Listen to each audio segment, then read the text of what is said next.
kemudian berat badan aktual saat ditimbang 52.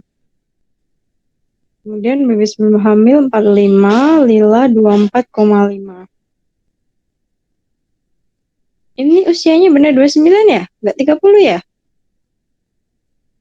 Sinta. 29 Ibu. Oh ya udah oke. Kemudian kita mencari kebutuhan gizi makro dan mikro sesuai usia kehamilan. Terus yang kedua susun menu 1 hari. Yang ketiga analisa zat gizi ya. Oke, analisa status gizi. Yang pertama dulu, yang pertama ini gampang ya, karena diketahui tinggi badan 161, usia kehamilan 30 minggu, maka berat badan ideal ya, Dek. BBI itu adalah berat badan ideal. Kalau BBIH berarti adalah berat badan ideal ibu hamil, maksudnya gitu ya. Nah, BBI diperoleh dari TPM 110 karena tingginya lebih dari 160 ya.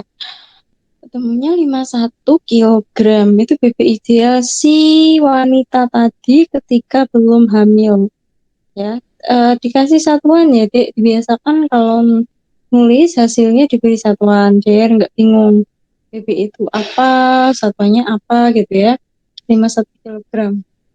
Jadi wanita itu ketika nggak hamil dengan tinggi badan 161 tuh idealnya BB-nya 51 kilogram. Tapi bukan berarti misal 50 kilo itu terus dia kan karena kurang 1 kilo terus nggak normal, kan nggak juga. Bagaimana kita tahu caranya?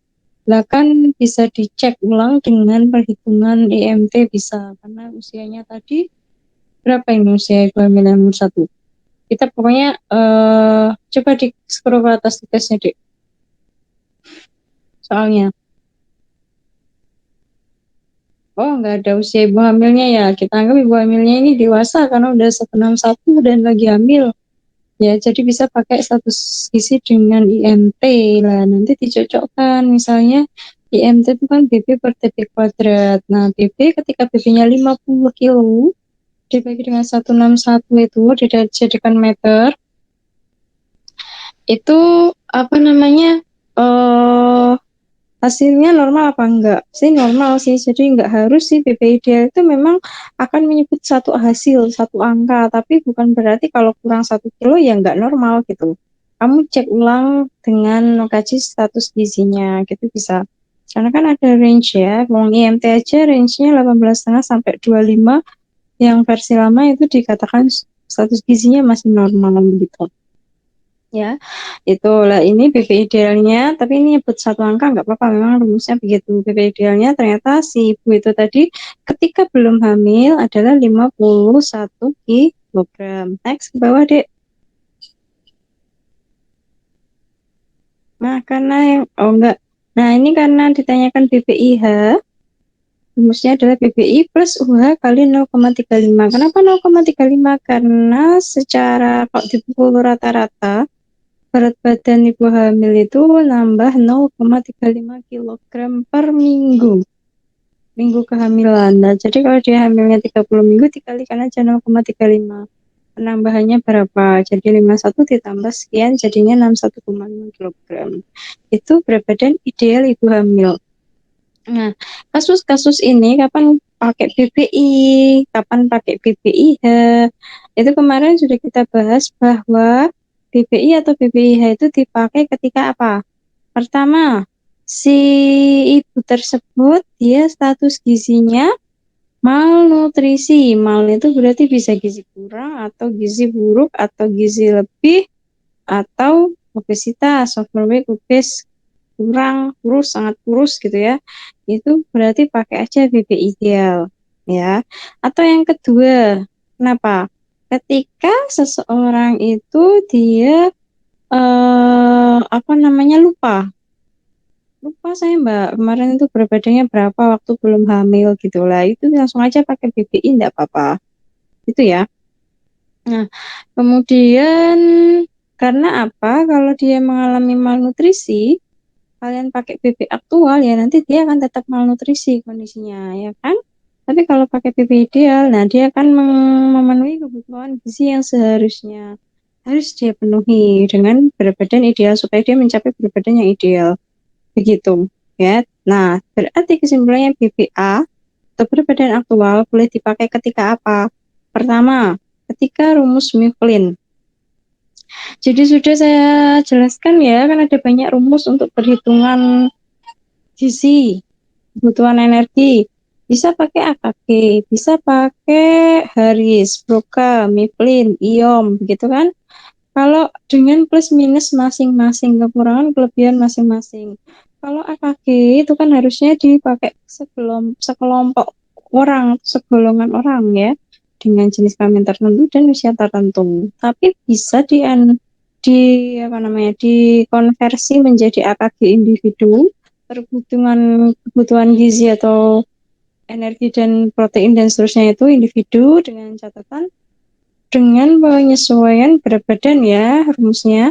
Jadi rumusnya berat badan aktual bagi berat badan ideal dikali dengan AKG energi, AKG protein ataupun lemak dan seterusnya yang sesuai tabel AKG itu. Tapi itu dipakai dengan catatan orang itu harus sehat lahir batin, kemudian status gizinya harusnya normal, maka dia pakai BPA. Gitu ya, kalau AKG seperti itu. Dan tapi anak AKG ini tidak atau kurang lazim dipakai di rumah sakit. Kalau rumah sakit tuh biasanya pakainya Mifflin seperti itu. Ya. Kemudian yang kedua rumusnya Harris. Harris sebenarnya rumus Harris, Broca, Mifflin itu kan prinsipnya hampir sama ya. Kita yang pertama itu pasti disuruh menghitung apa? BMR-nya dulu toh. Basal metabolisme rate. Basal metabolisme rate yaitu energi minimal yang dibutuhkan ketika kita nggak beraktivitas apapun, ya, dengan rumus masing-masing. Nah, setelah kita ketemu BMR, lalu baru kita kalikan dengan aktivitas fisik, sehingga ketemu kebutuhan energi total dalam satu hari. Nah, tapi kalau rumus Harris ini, dia memang cenderung referensinya sudah lama, begitu ya. Sudah lama, tapi di Harris kemarin kan ada faktor berat badan, terus tinggi badan, usia juga ada ya.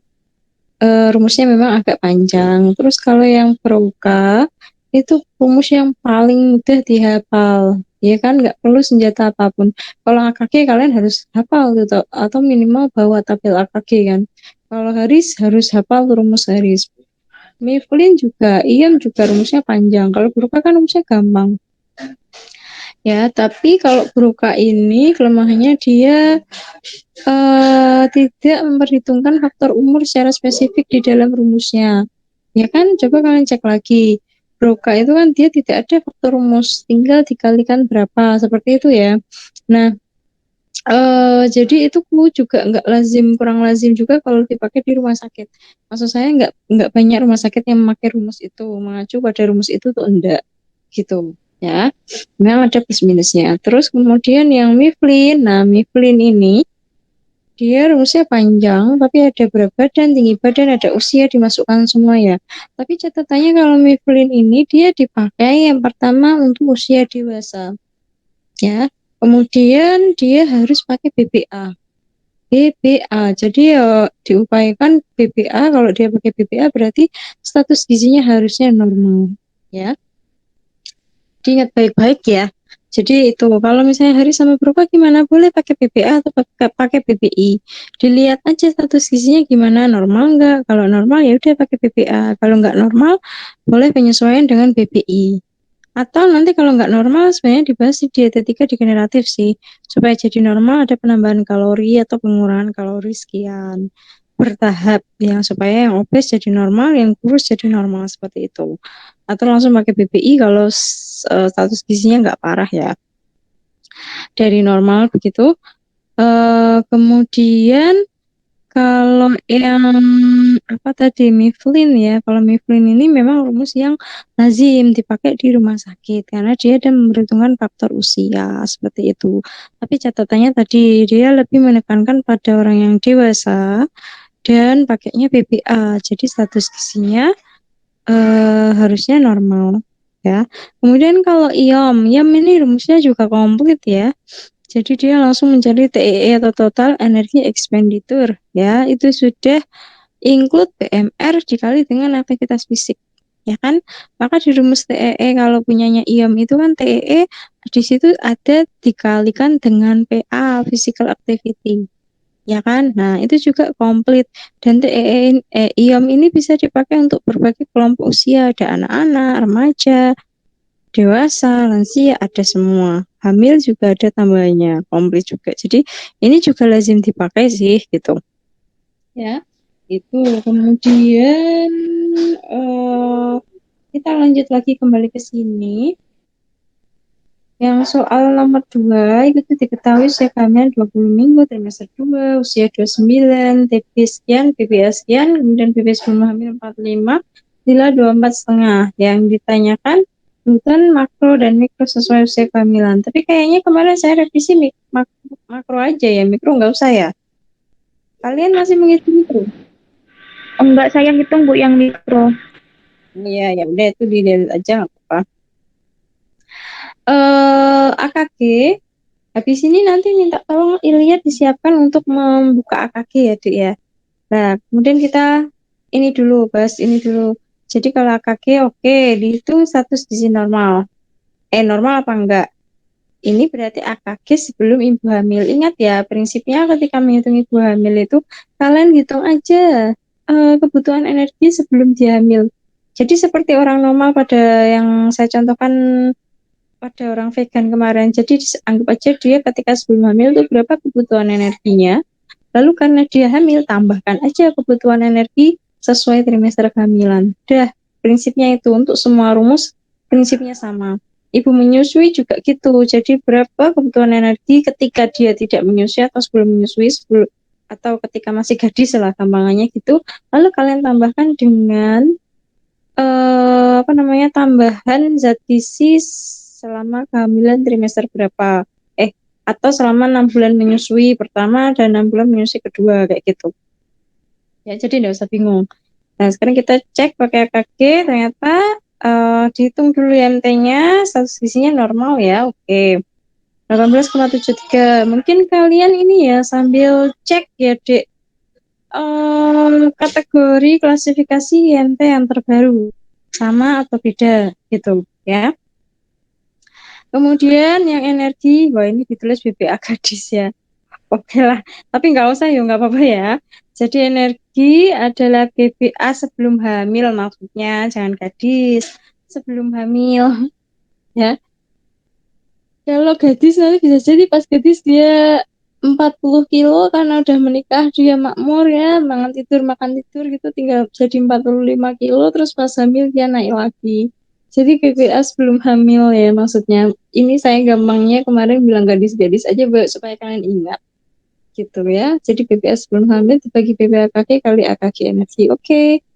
Sudah betul. Lalu ditambah dengan trimester kehamilan yaitu trimester 2 tambah 300 kalori. Oke, ketemunya 2140 kilokalori. Oke, sudah betul. Protein juga ini caranya sama dengan energi sudah betul ditambah 10 gram ya selama trimester kehamilan kedua. Oke, sudah betul. Lanjut ke bawah.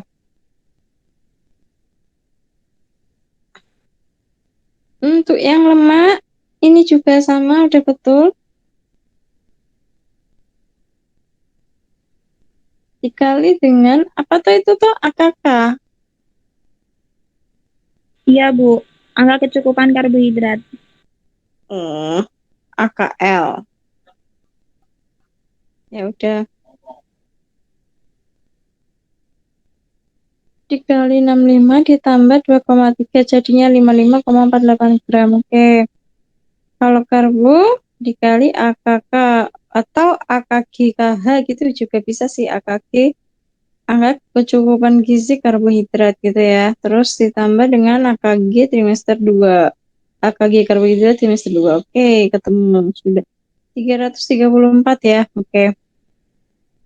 Nah, sekarang kita pakai rumus yang kedua, Mifflin. Misal, Mifflin ini pakai BP aktual ya. Oh ya, karena dia status gizinya normal, jadi nggak masalah pakai BP aktual sebelum hamil. 45. Rumusnya terus energinya sudah dikalikan dengan aktivitas fisik ya, 1,5. Ini sedang ya, Dek, aktivitas fisiknya ya. Halo, siapa namanya nih? Iya, Ibu. Dika, aktivitas fisiknya 1,5 sedang ya?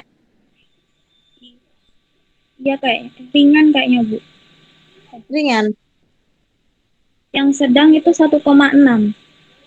Hmm, ini kamu konsisten nggak untuk yang Musaris, Iom, kamu ambil ringan semua apa beda-beda? Ringan semua, Ibu. Oh ringan, karena di soal kemarin saya lupa mencantumkan ya aktivitasnya ringan atau sedang ya. Ya nggak apa-apa kalau bayangan kalian ringan, ya udah tinggal disesuaikan aja ringan. Kalau sedang ya nggak apa-apa. Mungkin kalau hamilnya kayak Nagita Slavina itu berarti dia ringan ya kategorinya atau sangat ringan. Karena asistennya banyak sekali, jadi dia tinggal hamil tidak tidur makan gitu ya. Oke, ini betul ditambah 340 trimester 2 kehamilan diambil dari DRI atau yang ada di PPT ya. Ketemunya 2009. Oke, terus lemaknya pakai mana? Oh, udah pakai persentase. Oke, 25% dikali yang energi betul karena kenapa nggak perlu ditambah? Karena kan energinya sudah ditambah itu 340 kalori. Jadi sudah include di situ, lemaknya sudah ditambah di situ. Jadi nggak usah ditambahin lagi. Gitu ya. Oke. Kemudian protein juga sama, betul, nggak usah ditambahkan karena sudah di energi sudah ditambahkan saat hamil 340. Kemudian karbo, oke sudah betul. Ini kan selisihnya tidak banyak ya sama yang di AKG. Coba cek AKG tadi berapa, Dek? 2100 ya? Iya, Ibu. Coba lihat. Nah, 2100 sekian. Kalau yang Miflin 2009. Jadi nggak banyak selisih. Kan kalau penyusunan menu plus minus berapa? 10%. Jadi masih bisa masuk ya. Kemudian kita pakai rumus Haris. Oke, dimasukin. Dia pakai BP aktual. Konsepnya sama. Baru kemudian ditambahkan dengan trimesternya. Oke, ketemunya 2434, 2443 kalori ya. Memang kalau Haris ini biasanya cenderung lebih besar hasilnya, Dek. Ya. Ya itu tadi memang ada kelemahannya masing-masing. Kalau Haris itu referensinya sudah lama dan dia memang cenderung overestimate, artinya lebih hasilnya lebih besar begitu dibanding dengan rumus yang lain gitu ya. Kemudian lemak 25% dikali situ betul dikali lalu dibagi 9. Oke, sudah betul. Kemudian protein juga sudah betul caranya langsung dibagi gram, karbo juga gram. Oke, udah paham ya. Pokoknya kalau sudah ditambahkan di energi, protein, lemak, karbo ya udah nggak usah ditambah karena sudah diambil dari persentase tambahan energi yang total itu. Kemudian broca, broca TEE-nya ketemu berapa? Nah, ini 1125 juga dikasih satuan ya kalori gitu. Ketemunya 1915. Sebenarnya selisihnya tidak jauh banyak dengan yang apa tadi? Mifflin 2000 sekian ya sama yang apa tadi yang AKG 2100 ya. Tidak terlalu banyak selisihnya. Kemudian protein caranya sama betul. Karbo betul, caranya tinggal dipersentasekan dikalikan aja, nggak usah ditambah.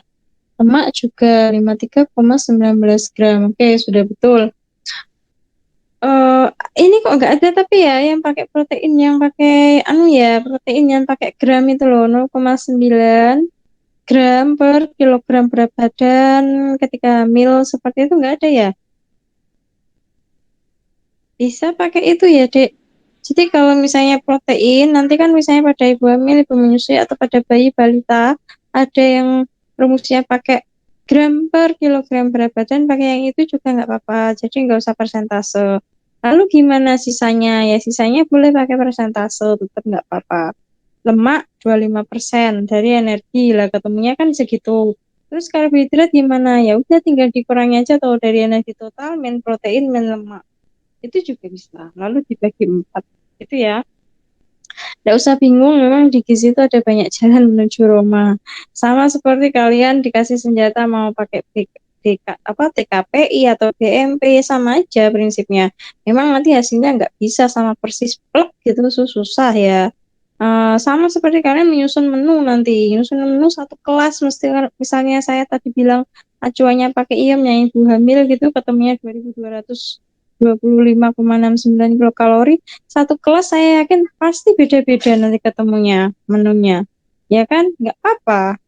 Nggak ada yang salah dan nggak ada yang benar selama penyusunan menunya totalnya nanti diperoleh adalah plus minus 10% dari total perhitungan energinya. Jadi misalnya ketemunya 2200 ya kamu ketemu 2000 ya nggak apa-apa gitu, 2000 sekian misalnya. Karena kan dia masih plus minus 10%. Atau ketemunya lebih sedikit 2400 malah tadi mirip dengan punyanya rumusnya Haris ya yang 2400. Ya wis nggak apa-apa. Memang udah plus minus 10% intinya gitu. Ya, nggak usah bingung. Kemudian perbedaan itu indah kalau di gizi ya, karena pasti kita akan sering ketemu perbedaan dengan perhitungan seperti ini. Kemudian kita masuk ke iom. Iom itu pakai, oke, physical activity-nya 1,12. Pakainya BB aktual. Terus, oh, udah ditambahkan trimester 2. Ya, kalau di iom juga ada ya, apa namanya, aturan sendiri kalau hamil trimester 1 itu 0 tambahnya, trimester 2 340, trimester 3 sekian begitu ya. Lalu boleh nggak kalau misalnya seseorang yang hamil trimester 1 dia harusnya kan dianya tambahnya nggak ada 0 kalori ya. Kalau dia nambah boleh nggak makannya? Ya boleh, tapi maksimal sekitar 180 kalori. Seperti yang di AKG. Kalau di AKG kan trimester 1 dia nambahnya 180 gitu ya. Jadi nggak usah banyak-banyak dulu di awal. Karena biasanya kalau hamil di awal itu tidak banyak nambahnya. Di hamil kedua sudah mulai enakan makan. Di hamil ketiga wah ngebut makanya tuh malah stop berhentinya agak susah. Idealnya begitu ya. Tapi ada juga yang dari sepanjang kehamilan dari trimester 1 sampai trimester 3 makannya susah ya ada juga. Saya dulu nggak suka itu makan nasi. Nasi itu paling hanya separuh aja. Sukanya ngeributin punya suami. Jadi pesennya cukup satu porsi begitu untuk yang nasi. Tapi lauk saya masih bisa gitu. Seperti itu. Beda-beda memang ya. Lebih suka, saya dulu waktu hamil tuh cenderung lebih suka buah itu. Suka sekali. Tiap hari tuh beli terus makan buah itu. Ya beda-beda. Ya itu. Tapi karena kan karbo tetap butuh ya ketika hamil, saya nggak doyan nasi, saya cari yang lain biasanya, sumber yang lain apa jagung rebus seperti itu saya suka itu ya. Kemudian kita lanjut kembali ke sini. TE sudah diketahui, yang ion protein oke, caranya sama lah, prinsipnya tuh sama. Oke, sudah betul ini. Kemudian yang saya suruh jadikan acuan kemarin apa, berdasarkan IAM ya, jadi oke 2225,69 kilokalori ini kita translate ke dalam bentuk menu. Kalau kita bandingkan antara AKG tadi 2100, Miflin 2000 sekian, 90-an kalau nggak salah, terus Haris 2400, IAM 2200, ya kan? Terus apa lagi? Udah ya, itu selisihnya tidak jauh banyak, masih dalam batas range plus minus 10%. Iya kan, sudah terbukti seperti itu. Jadi intinya nggak apa-apa. Nanti menyusun menu juga misalnya ketemunya 2000, 2100, 2200 sudah sama intinya. Begitu ya. Next kita ke bawah, Dek. Ke bawah. Nasi, pepes tahu, bayam rebus, susu sapi. Ya, oke. Kalau ibu hamil itu pagi, biasanya dia cenderung mengalami apa? Mual muntah ya. Jadi jangan, kalau bisa hindari gorengan. Ini udah betul, guys, tahu bayam rebus sudah oke. Cuman di sini yang saya mau screenshot apa tuh yang mau saya sorot, ini nasinya 200 gram kayaknya terlalu banyak ya. Jadi kalau ibu hamil itu prinsipnya sedikit tapi sering, Dek. Jadi dikurangin aja. Jadi khawatirnya nanti kalau misalnya kalian praktikumnya kalau offline ini kan disuruh bikin menu nih misal 1 hari. Ya nanti lihat menunya coba, wah banyak banget gitu. Jadi ibu hamil itu ya itu tadi prinsipnya sedikit makan tapi sering. Apalagi kalau di trimester 3. itu kan rahimnya semakin membesar ya bayinya janinnya.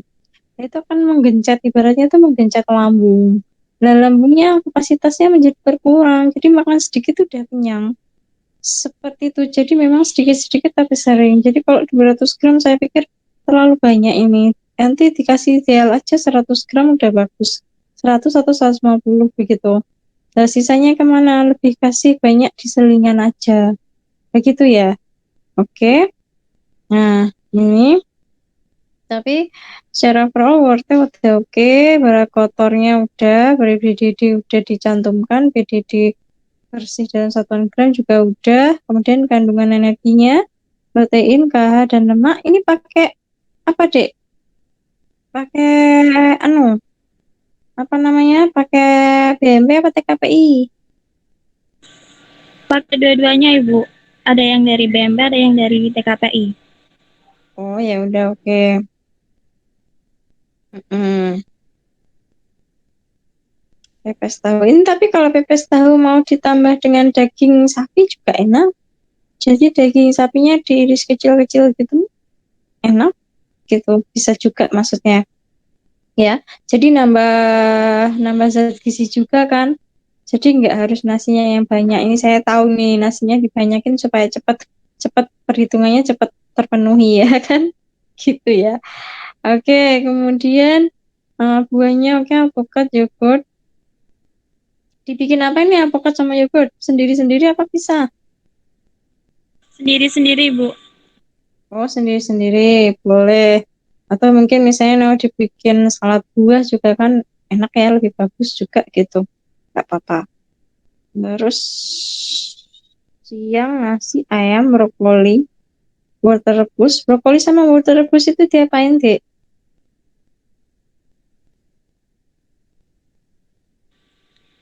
Saya Malam? itu Bu, apa pisah-pisah gitu Bu. Nggak dibikin sayur aja. Iya,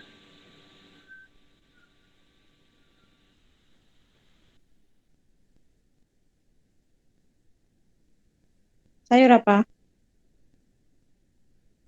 gimana Ibu? Ini menunya apa? Brokoli sama wortel rebus kamu apa kan? Kayak dibuat sayur gitu Bu. Sayur bening gitu. Iya, tapi Ini yang ada itu lupa saya tulis rebus.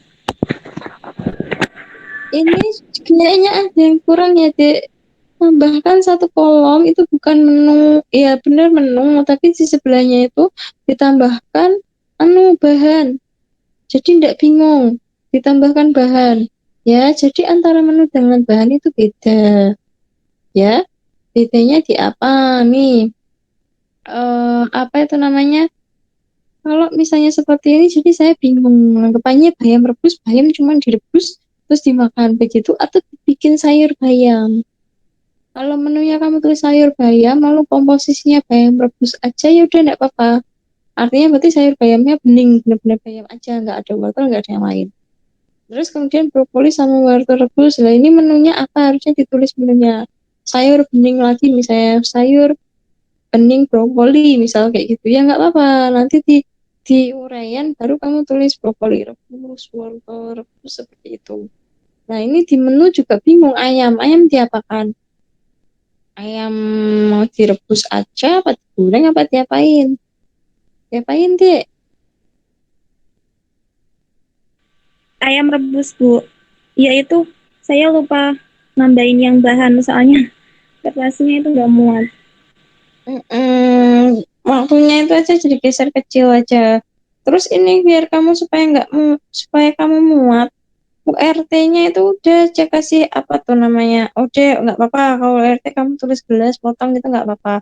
Berat kotor tinggal judulnya aja tuh kamu tulis gram dikurung gitu kayak BDD. Lah, terus angkanya nih ya udah tinggal angka aja nggak usah GR gitu. Ya toh. Persen BDD ya udah tinggal kamu tulis 100 158 gitu kan udah persentase. BDD gram ini juga 200 gram nggak usah gramnya dituliskan atasnya udah ada kurung GR. Jadi supaya lebih nganu ya, lebih cukup. Begitu juga dengan energi, protein, lemak, KH. Nah, itu kan atasnya judulnya ada kamu tulis satuan. KK, gram gitu kan, ya udah tinggal ditulis angka aja, nggak usah ada GR-GR kakal-kakal gitu. Itu ya. Iya, baik, Ibu. Biar tabelnya muat lah. Terus ini jadi biar nggak bertanya-tanya ayam rebus tuh ayam direbus aja juga kayaknya nggak enak ya, kurang estetikanya kurang ya. Mungkin misalnya mau dibikin apa nih, apa garang asem misal seperti itu, garang asem yang nggak pakai santan, jadi pakainya miri misal kayak gitu, kemiri. Nah itu kan berarti dia hanya ayam aja, ya wis nggak apa-apa kayak gitu masuk ayam ya. Kalau kamu mau tulis di situ ayam rica-rica kan berarti harus ada tambah minyaknya. Seperti itu ya. Gitu. Kemudian selingan sore ada pengkuang kacang kedelai ya. Ini kayak saya juga bingung kacang kedelai diapakan ya? Dibikin susu apa dibikin burjo? Dibikin apa Sinta? Sin? Bikin sup, Bu. Apa? Sup. Iya. Oh ya udah berarti ada tulisannya sup kacang kedelai begitu. Karena kalau menu kan berupa menu makanan yang sudah matang, sudah bersih ya. Iya, Ibu. Malam ini nasi padang presto apalagi deh ke bawah.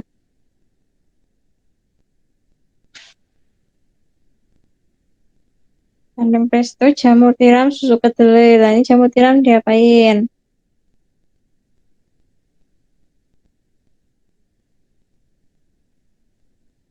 Ditumis atau diapain?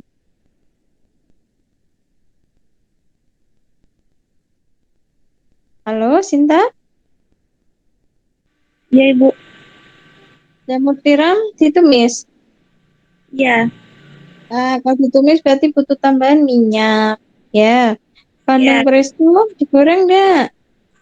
Digoreng, tapi di TKP itu udah langsung ada gading presto gitu, Bu. Di TKP ada bandeng presto. Cuman bandeng prestonya bisa dalam berupa matang atau mentah ya. Mungkin kamu cek lagi nanti kalau misalnya di TKPI bandeng presto. Oh, tapi kalau di Anu nggak ada ya. Di apa namanya di BME nggak ada bandeng presto ya. Dia hanya ada bandeng utuh segar ya. Saya bandeng presto ini dia belum matang, bisa jadi hanya udah bandingnya di presto aja gitu loh, tapi belum digoreng, tinggal goreng. Biasanya kan kayak gitu kalau yang dijual-jual gitu ya. Nanti sih perhatikan baik-baik gitu ya. Itu kemudian nah ini penyerapan minyak makanya belum banyak ya, karena nggak ada tadi misalnya jamur tiram kan ditumis tambahin minyak begitu ya. Oke, selain ini nanti berarti tambahnya 2222 ini bisa bergeser lagi ketika ada tambahan minyak. Tapi nanti nasinya yang dikurangi aja, itu terlalu banyak sebenarnya kalau 200 gram. Apalagi di trimester 3. Waduh, tidak bakal habis itu. Nanti malah sia-sia kalian udah menyusun menu sedemikian rupa dengan tujuan supaya ibu hamil itu ketika makanan yang kalian sajikan habis dimakan, ibu hamil terasup mendapat asupan 2200 kalori begitu. Tapi kalau tidak banyak makanan yang habis atau banyak makanan sisa dalam bazir yang mana ya kan artinya ibu hamil nanti hanya mengasup kurang dari 2200 sekian itu ya. Untuk protein lemak KH ini juga plus minusnya range-nya 10% dari acuan yang ditetapkan. Misalnya tadi pakai iom ya udah plus minusnya 10% begitu ya. Ini Sinta yang protein karbohidrat lemak sudah plus minus 10%. Sudah, Bu. Iya, oke sekarang ke bawah. eh oh ya udah, status gizi saat hamil dan pertambahan BB sesuai kehamilan. IMT sebelum hamil 18,73 normal. Loh, IMT saat hamil boleh nggak ibu hamil pakai IMT? Ayo PSG, boleh nggak? Ya nggak boleh, Ibu. Nggak boleh. Jadi IMT itu nggak boleh pada kondisi khusus, misalnya hamil, atlet itu nggak boleh loh pakai IMT. Bayangkan, misal dia hamil, awalnya berat badannya ini mending ya 45 jadi 52. Lalu ketika hamil dia 45, hamil kembar misalnya nambahnya 25 kilo jadi 70 kilo begitu. Nah kalau kamu hitung MT nanti jadinya apa? Status ya obesitas. padahal dia statusnya nggak obes tapi hamil, jadi beda, nggak boleh ya. Begitu juga atlet, bayangkan kalian atlet gulat berat badannya 100 kilo lah, kamu hitung pakai ente ya hasilnya obesitas ya, sangat sangat sangat sangat obesitas. Ya itu nggak bisa, itu nggak representatif karena komposisi tubuh antara atlet dengan nggak atlet kan beda. Dia banyak otot, kita banyak lemak, gitu ya, beda ya, nggak boleh pakai IMT untuk kondisi khusus. Lalu bagaimana penentuan status gizi saat hamil? Yang pertama, kamu lihat dari lila, ya, karena lilanya itu kan dia 23,5 itu berisiko KEK. Nah, sementara dia lilanya 24,5. Apakah dia normal? Ini kamu konversi dek ke berat badan. Bisa nggak lila dikonversi ke berat badan? Ayo, bisa nggak? Dulu di PSG udah pernah dibahas belum? PSG siapa sama siapa? Busana apa sama Butanti? Di Hmm? sana, Bu. Sudah diajarin? Halo? Sudah diajarin belum? Belum. Jadi bisa pakai konversi lila ke berat badan. Itu juga bisa. Lah memang ini dia 24,5 memang sudah di atas 23,5, artinya dia tidak cake ya Kak Eka. Tapi kan dia ini udah hamil trimester 2. Dia hamil udah trimester 2 lah, jadinya kemungkinan besar ya lilanya ikut nambah juga karena pertambahan berat badannya nambah begitu. Jadi untuk mengecek sisinya yang paling gampang itu memang dari pertambahan berat badan dilihat. Nah, pertambahan berat badan dia berapa? 7 kilo kan? 7 kilo. Nah, kemudian kalian lihat 7 kilo itu normal apa enggak? Diperoleh dari mana ini? Oh, kamu menghitung BPIH. BPIH-nya diperoleh hasil harusnya dia 57 kilo begitu. Tapi berat badannya dia nambah 52. Eh, dia hanya menjadi 52 kilogram. Begini deh, pertambahan berat badan ibu hamil itu kamu gampang lihatnya dari mana? Dari 0,35 kali UH aja usia kehamilan. Nah, itu harusnya nambahnya dia berapa? 0,35 dikali 20 berapa, Dek? 3,5 kali 27 ya? Benar enggak? Benar enggak? Iya, Bu. Iya, Bu. Nah, 7 kilo. Berarti dia pertambahan berat badannya normal, ideal. Itu ingat ya, jadi kalau pertambahan berat badan saat hamil, idealnya kamu ambil atau crop aja dari rumus BPIH itu. Berat badan ideal ibu hamil itu kan kamu peroleh dari berat badan ideal dia sebelum hamil kan, TB-105, lalu kamu tambahkan dengan usia kehamilan dikali pertambahan berat badan per minggu, yaitu 0,35 kg. Jadi kalau kamu mau tahu dia nambah berat badannya ideal apa enggak, nambah BB-nya, kamu cukup ambil yang rumus belakang aja, UH kali 0,35. Jadi ketika dia hamil 20 minggu, idealnya per minggu naik 0,35 kilo, berarti selama 20 minggu dia naik harusnya 7 kilo. Jadi ini udah sesuai, dia pertambahan berat badannya juga sudah 7 kilo, 52 45. Jadi dia pertambahan berat badannya ideal, 7 kilo, artinya berarti apa, status gizinya normal. Ya, karena apa? Kalian juga bisa lihat kalau berat badan sebelum hamil, IMT-nya tadi kan normal. Jadi dia kan ada batas range untuk nambah berat badan selama hamil, sepanjang hamil itu kan 11,5 sampai 16 kilo. Tapi ini sampai trimester 3. 11,5 sampai 16 kilo ini sampai trimester 3. Lah dia kan baru trimester 2.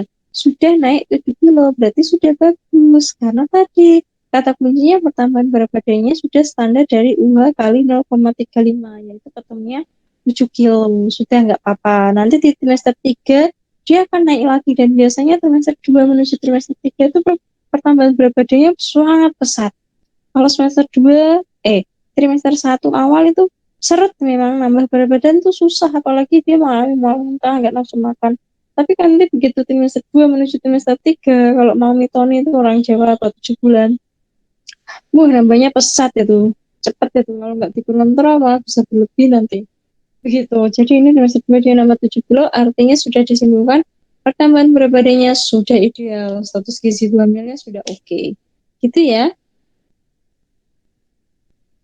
Sudah, ini kayaknya sudah clear, sudah pada pinter ini. Kita lanjut ke materi aja.